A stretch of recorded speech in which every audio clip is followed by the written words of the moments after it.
The Habs trade rumors stay hot as now the Habs have been linked to another team's #1 prospect. We'll be talking about that, plus a shocking Carey Price update as the truth is revealed about exactly what ended his career. That plus much more on this episode of Habs Digest, so stick around. But first, we got to say that we're proud to announce this video sponsored by Rentals.ca. Guys, Habs hockey is back. The Habs are moving into a new era with new stars, new prospects, and a whole new excitement from the fan base. And if you feel like you want the same sort of excitement in your own life, away from this white tile life, get some color in it because it's time to move, and it's never been easier than with Rentals.ca.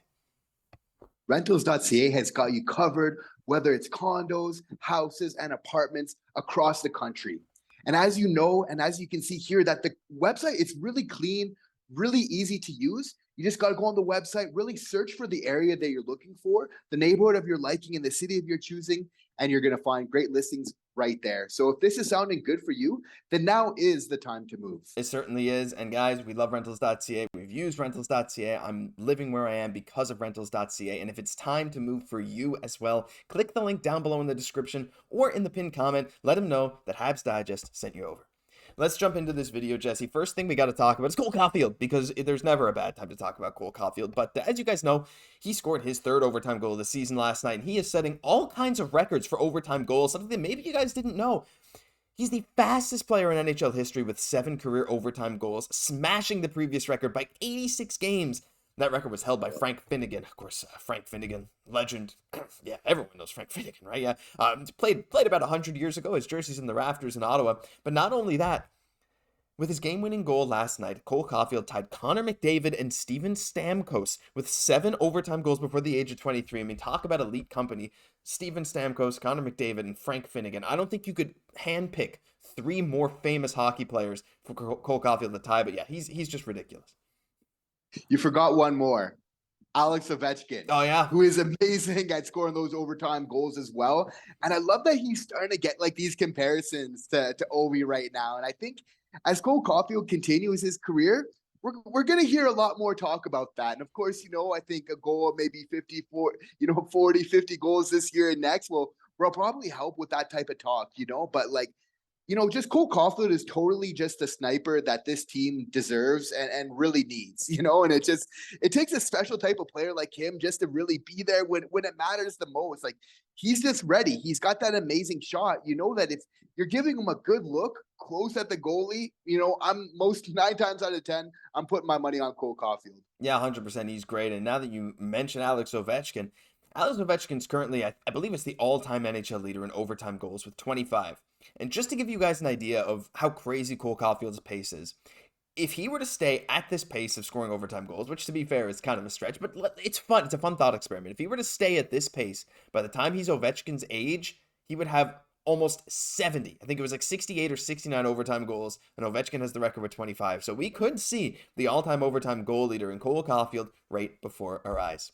But let's move on to the second topic really quick, and it's it caught a lot of people off guard today. Look, Carey Price, hasn't exactly been in the Habs news circles. I'm sure he's enjoying his time in BC, but yeah, Canadiens former team doctor David Mulder on what ended Carey Price's career, quote, he had a meniscus injury, so he sent him to New York for an operation, and during it, the surgeon found that the femur had lost all of its cartilage. It was a surprise, and that's what ended his career. Look, we knew Carey Price was dealing with pain. We knew he was going through a lot, but Jesse, I don't think anyone could have thought it was like, this sounds extremely bad. Extremely bad because most people would consider the femur to be a significant part of the leg. Yes. So like the meniscus injury, like, that's the classic goalie injury, but my goodness, did he ever have it bad? And it just really makes you think, though, of how much he really battled for this team. Like, it's really a shame that this wasn't kind of diagnosed earlier. And who knows, Carey Price could very well still be playing right now if that was the case. We don't want to start pointing the fingers or anything like that. It's just unfortunate. We miss Carey in his own way all the same, So, he just really battled, though, for a long time. And you could just see how much he loved this team that he was willing to sacrifice for the amount of time that he did.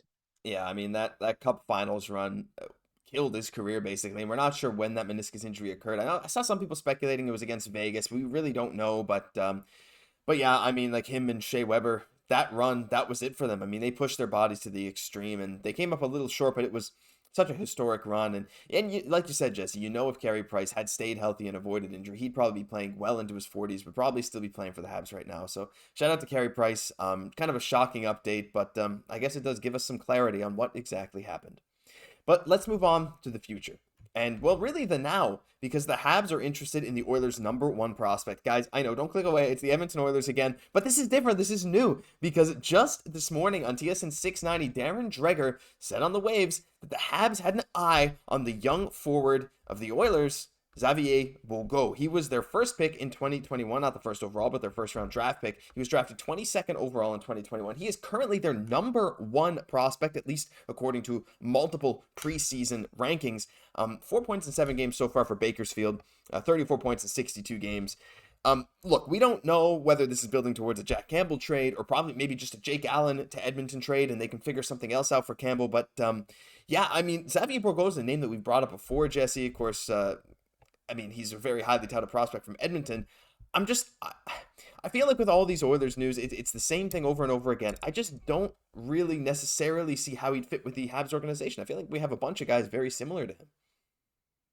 It's true in a lot of ways, but the one thing that's got me thinking is whenever Kent Hughes is interested in a player, there's, then you got to pay attention. Like, I think he waited too long to be a general manager the way that he has an eye for talent. Obviously, and again, showing that business acumen, like buying low and then selling high, obviously not selling yet. We want to keep these young players, but buying low, like in Kirby, Dach and Alex Newhook, and even like somebody like a player like Emil Heineman for me, which was like a player that he specifically went out and got. And then you see once he starts playing, it's like, okay, he's still young, obviously, a lot of development, but this could be a good player. It's just Kent Hughes, for some reason, just has an uncanny knack. Not only is he a former player agent, but he should have been a scout as well. Did he do that in his past? Because he just has an eye for talent. He really can find them. So absolutely. I think with our ability to bring on so many young players, obviously we need to be selective of who we bring in because we're already having an issue of kind of finding ice time for everybody. So I'm pretty happy with the prospects we have, one of the better prospects pools in the league, right now. But at the same time, if Kent Hughes is interested in this player, it's got me interested all the same. Yeah, and I think a lot of people are just throwing these Oilers rumors out the window because the Habs would never trade for Jack Campbell. Again, like we've said before in our first Oilers trade video, I don't think necessarily that the Habs would have to take on Campbell. I think if the Oilers can find another team for Campbell to make room for someone like a Jake Allen, they would pay a pretty premium for a guy like Allen who has that kind of experience, who has been playing very well so far this year. And they might be willing to give up someone like a Xavier Bourgault, who again is not projected to be a first-line player or anything. He's the Oilers' top prospect, but he's more of looks like a middle six kind of guy if he pans out, right? But yeah, I mean, if the Habs can get rid of Jake Allen for a decent prospect and maybe some draft capital, you got to consider it. But Jesse, just before we end off, I know that Kent Hughes has a good eye for talent, and we've seen that so far. We've seen him make great trades, and we've seen the Habs development system right now. Mesar's having a great year in the OHL. We see Joshua Waugh having a fantastic year. Owen Beck is starting to pick it up. But those three guys, and there's many more, someone like a Heineman, someone like a Jared Davidson, we already struggle to find playing time for some of them. And does a Xavier Bourgault really come in and jump those guys in the depth chart? Because to me, he's below a couple of those guys already, or at least would be about on par with them. And if we're already struggling for space, maybe I'm just playing devil's advocate, but I kind of don't necessarily see the room for him unless the Habs make another trade. I hear exactly what you're saying. I like how this team is looking. It's solid.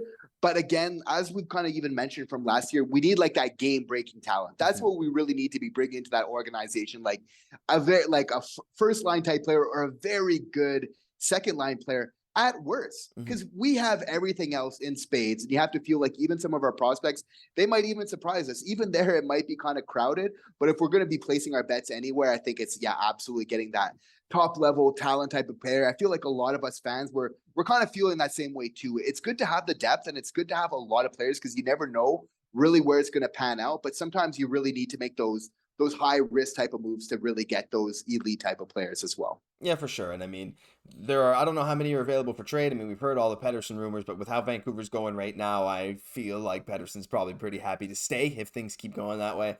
We've also heard about Draisaitl being a UFA next year, and honestly, having him on as the number 1C, oh my Yeah. goodness, like, you get him locked up till he's 34, 35, he's not going to drop off that hard, at least you hope. He's struggling a bit to start this season, but I think it's more of an Oilers issue than a Draisaitl issue, but we'll just have to wait and see. We don't know what's coming in Habs land. I think this season and this offseason are going to be crazy, and if you want to stick around for all that, get the latest updates on all things Habs, what a transition into the outro. Subscribe to Habs Digest, because we have it every single day. Trades, rumors, everything you can think of right under the sun, right here.